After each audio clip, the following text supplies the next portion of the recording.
اچھا میری دوسری بات سنیں، جب تک آپ کاف اور قاف کی پریکٹس نہیں کریں گے تو قرآن پاک پڑھتے ہوئے بہت غلطیاں کریں گے، کاف اور قاف مکس کر دیں گے تو مطلب بدل جائے گا۔ اسی لیے دونوں حروف کی آوازوں میں فرق کرنا بہت ضروری ہے۔ مخرج یاد رکھا کریں گے کون سا حرف کہاں سے ادا ہوتا ہے، اور ساتھ ساتھ ان کی پریکٹس کرنی ہے، ٹھیک ہے۔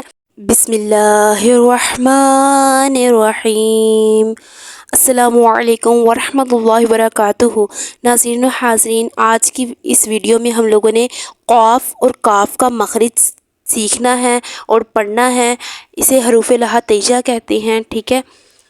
پچھلے اسباق کی دہرائی تھوڑی سی کر لیتے ہیں۔ پچھلے اسباق میں ہم حروف تہجی کے مخارج سیکھ رہے ہیں کہ کون سا حرف کہاں سے ادا ہو رہا ہے، اور حروف کی ادائیگی کے بارے میں پڑھ رہے ہیں۔ اسے حروف تہجی میں 6 حلقی حروف ہیں، یعنی کہ وہ 6 حروف جو گلے سے ادا ہوتے ہیں، یہ 6 حروف یہ ہیں۔ ہم لوگوں نے پچھلے سبق میں پڑھ لیے ہیں، اگر آپ نے ان کی ویڈیو نہیں دیکھی تو وہ آپ دیکھ سکتے ہیں ڈے 5 میں۔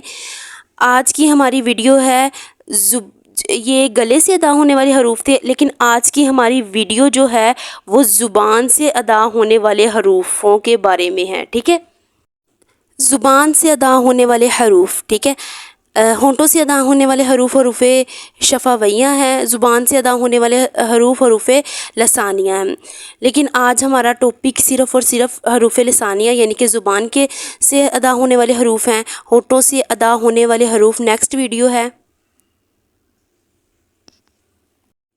زبان سے ادا ہونے والے حروف 2 جگہ سے ادا ہوتے ہیں، ایک زبان کی جڑ اور دوسری زبان کی نوک سے۔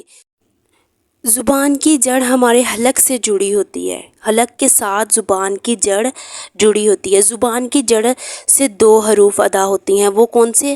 قاف اور قاف، ٹھیک ہے۔ قاف اور کاف زبان کی جڑ سے ادا ہوتے ہیں، انہیں حروف لہجہ بھی کہا جاتا ہے۔ اب جن سا موٹا قاف ہے نا، اسے پڑھتے ہیں۔ قاف میں 2 نقطے ہوتے ہیں اور یہ ہمیشہ موٹا پڑھا جاتا ہے، اسے حروف مستعلیہ بھی کہتے ہیں۔ زبان کی جڑ جب اوپر کی طرف تالو کے بالکل آخر کے نرم حصے پر لگے، ٹھیک ہے نا۔ اب اس بات کو سمجھنا کہ زبان کی جن سی جڑ ہے، جن سی حلق کے ساتھ جڑی ہوتی ہے، وہ تالو کے بالکل نرم حصے پر لگے تو قاف ادا ہوتا ہے، ٹھیک ہے۔ قاف قاف کر کے دیکھیں، پریکٹس آپ کو فیل ہوگا۔ تالو کو قوا بھی کہتے ہیں، یہ بالکل گلے سے ملا ہوتا ہے، ٹھیک ہے۔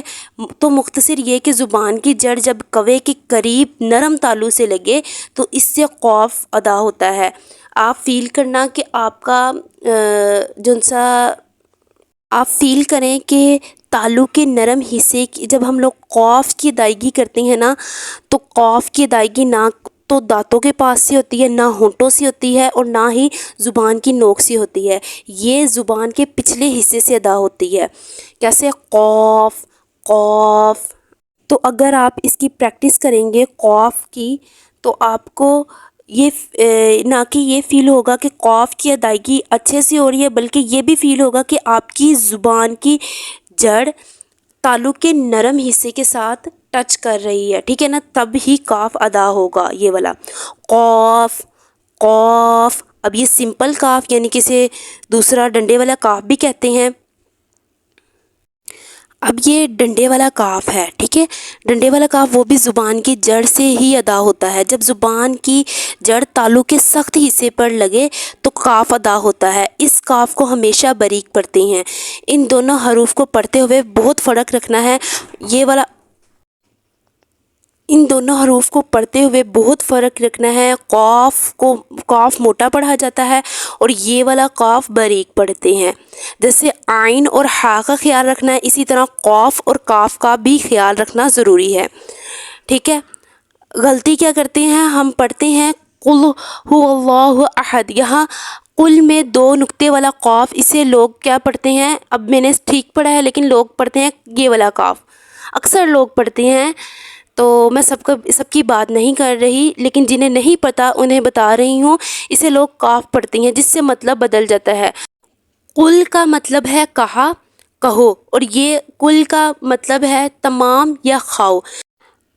جیسے قرآن میں آتا ہے قلب، قلب کا مطلب ہے دل، اور قلب، یہ والے قلب کا مطلب ہے، مطلب کچھ اور ہو جاتا ہے، ٹھیک ہے۔ کہنے کا مقصد یہ ہے کہ انسان جب قرآن پاک پڑھتا ہے تو ان چیزوں کا خاص دھیان رکھنا پڑتا ہے، ٹھیک ہے۔ یہ بیسک تجوید ہے، اس میں کوئی مشکل والی بات نہیں، صرف پریکٹس کرنی ہوگی آپ کو، اور آپ انشاءاللہ سیکھ جائیں گے ادا کرنا، اور قرآن پاک کو بہتر طور پر جب سمجھ کے پڑھیں گے تو اب آپ کو اور زیادہ خوشی محسوس ہوگی۔ جب ہم نماز پڑھتے ہیں تو اس میں قاف آتا ہے، نماز میں پریکٹس کرنی ہے، ٹھیک ہے۔ یہ والا قاف سبحانک اللہم وبحمدک وتبارک اسمک، ٹھیک ہے۔ یہ قاف موٹا نہیں پڑھتے، بلکہ زبان کی جڑ تالو کے سخت حصے سے ادا کریں گے اور قاف باریک ادا کریں گے۔ اب سورہ فاتحہ میں مالکی یوم الدین، ایاک نعبد و ایاک نستعین، یہ یہاں پر یہ والا قاف بھی باریک ہے، موٹا نہیں ہے۔ اہدنا الصراط المستقیم، اب یہ دیکھیں دو نقطے والا جو قاف ہے یہ موٹا پڑھیں گے، مستقیم، قیم، ٹھیک ہے۔ اب سورۃ الاخلاص میں قل هو اللہ احد، یہاں بھی قاف موٹا پڑھیں گے، وَلَمْ يَكُنْ لَهُ كُفُوًا أَحَدٌ، یہاں باریک کریں گے قاف کو، ٹھیک ہے۔ یہ ڈنڈے والا قاف ہے اور وہ دو نقطوں والا قاف ہے۔ تو آج کا خلاصہ ہے، آج ہم نے زبان کی جڑ سے ادا ہونے والے حروف پڑھے ہیں۔ زبان کی جڑ سے ادا ہونے والے حروف دو ہیں، قاف اور قاف، ٹھیک ہے۔ انہیں حروف لہتیہ بھی کہا جاتا ہے۔ ان کے مخارج ہیں جو آپ نے بھولنے نہیں ہیں، آپ نے اپنے ذہن میں بٹھا لینے ہیں کہ یہ دو نقطوں والا قاف، قاف یہ زبان کی جڑ جب تالو کے نرم حصے پر لگتی ہے تو قاف ادا ہوتا ہے۔ دوسرا قاف جو جب زبان کی جڑ جب تالو کے سخت حصے پر لگتی ہے تو یہ والا قاف ادا ہوتا ہے۔ تو امید کرتی ہوں کہ آپ کو یہ سبق، یہ میری ویڈیو پسند آئی ہوگی۔ اگر آپ کو یہ میری ویڈیو اچھی لگی ہو تو پلیز میری ویڈیو کو لائک کرنا، چینل کو سبسکرائب کرنا۔ تو اگر آپ قرآن کی تجوید سیکھنا چاہتے ہیں تو میرے چینل کو لازمی سبسکرائب کریں اور بیل آئیکن کو لازمی پریس کریں تاکہ نیکسٹ ویڈیو آپ تک جلدی سے جلدی پہنچ سکے اور آپ قرآن پاک کی تجوید کو اچھے سے سیکھ سکیں اور سمجھ سکیں اور پڑھ سکیں۔ ملتے ہیں اگلی ویڈیو میں، اگلے سبق میں، تب تک کے لیے اللہ حافظ۔